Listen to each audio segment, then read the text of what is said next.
রাদিয়াল্লাহু তাআলা আনহুর ব্যাপারে বলছেন, একদিন ওমর ইবনুল খাত্তাব রাদিয়াল্লাহু তাআলা আনহু এবং আবু বকর সিদ্দিক রাদিয়াল্লাহু তাআলা আনহু কোনো একটা বিষয় নিয়ে কথা বলতে গিয়ে, পরস্পরে কথা বলতে গিয়ে আবু বকর সিদ্দিক রাদিয়াল্লাহু তাআলা আনহু একটু কটু কথা বলে দিয়েছিলেন ওমর রাদিয়াল্লাহু তাআলা আনহুকে।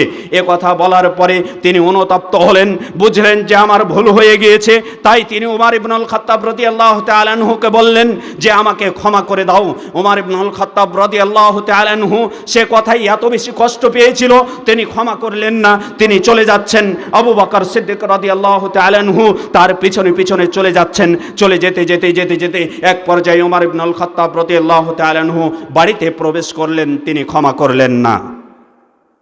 এই দৃশ্য যখন হলো, আবু বকর সিদ্দিক রাদিয়াল্লাহু তাআলা আনহু এবার রাসূল সাল্লাল্লাহু আলাইহি ওয়াসাল্লামের কাছে চলে আসলেন। যখন আসছেন, জামার এক সাইড ধরে নিয়েছেন, এভাবে চেড়ে ধরে নিয়েছেন যাতে এক সাইডের হাঁটু বের হয়ে গিয়েছে, হেঁটে হেঁটে আসছেন। এই দৃশ্য দেখার সাথে সাথে আবু দারদা রাদিয়াল্লাহু তাআলা আনহু বলছেন, আল্লাহ রাসূল সাল্লাল্লাহু আলাইহি ওয়াসাল্লাম বলছেন, দেখো তোমাদের ইন্না সাহিবাকুম কদ গামারা, সে তোমাদের সাথে আজ কারো সাথে ঝগড়া করে আসছে, সে রাগান্বিত হয়ে আসছে। দেখো দেখো আবু বকর রাগান্বিত হয়ে চলে আসছে। আবু বকর সিদ্দিক রাদিয়াল্লাহু তাআলা আনহু আসলেন। আসার পরে আল্লাহ রাসূল সাল্লাল্লাহু আলাইহি ওয়াসাল্লামকে সালাম দিলেন। আল্লাহ রাসূল সাল্লাল্লাহু আলাইহি ওয়াসাল্লাম সালামের উত্তর দিলেন। তারপরে আবু বকর সিদ্দিক রাদিয়াল্লাহু তাআলা আনহু বললেন, হে আল্লাহ রাসূল সাল্লাল্লাহু আলাইহি ওয়াসাল্লাম, ওমর ইবনুল খাত্তাব রাদিয়াল্লাহু তাআলা আনহুকে আমি একটি কটু কথা বলে দিয়েছিলাম, তারপরে আমি তার কাছে ক্ষমা চাইলাম, তিনি আমাকে ক্ষমা না করে বাড়ি চলে গেলেন।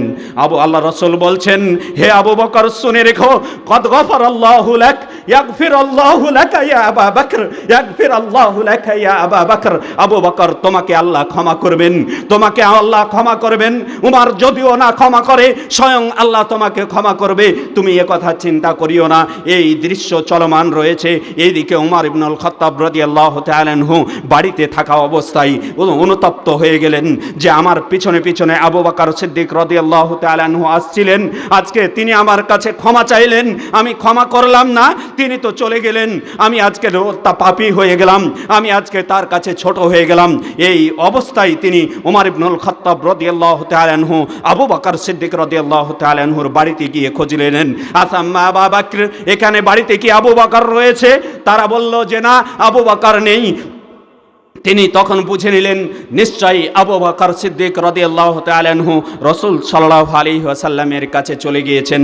যখন রাসূল সাল্লাল্লাহু আলাইহি ওয়াসাল্লামের কাছে চলে গিয়েছেন, এ কথা বুঝলেন, তিনি আর কালক্ষেপণ না করে তিনি তাড়াতাড়ি আল্লাহ রাসূল সাল্লাল্লাহু আলাইহি ওয়াসাল্লামের মজলিসের উদ্দেশ্যে রওনা দিলেন।